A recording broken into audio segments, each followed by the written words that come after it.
যারা হজে গিয়েছেন, উমরায় গিয়েছেন, তাদেরকে একটু জিজ্ঞেস করবেন। আর যারা যান নাই, আল্লাহ যখন নিয়ামে তখন দেখবেন মানুষের একটা ফিতরত আছে, একটু বুঝবেন। পুরুষ এবং নারী, পুরুষের আকর্ষণ নারীর প্রতি, নারীর আকর্ষণ পুরুষের প্রতি, এটা একটা ন্যাচারাল বিষয়, এটা হবেই, এটা একটা ন্যাচারাল বিষয়।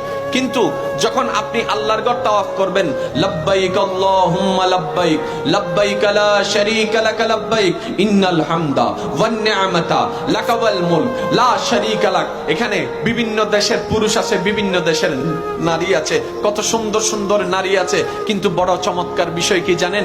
যখন আপনি ইহরাম পরে কিংবা ইহরাম ছাড়া তাওয়াফের মধ্যে যখন ঝুঁকে যাবেন, তখন আপনার পাশে কে নজরে পড়ে না? কোন সুন্দরী নারী নজরে পড়ে না? কার সাথে ধাক্কা লেগেছে নজরে পড়ে না? এবার আমি জিজ্ঞেস করলাম, ভাই তুমি না সেই ছেলে বাংলাদেশে যেখানে নারী দেখতা তুমি একটু কোনা চোখেও হলো তাকাইতা, আজকে তুমি এত সুন্দর সুন্দর নারী এখানে বসে আছে, তুমি তাকাচ্ছ না?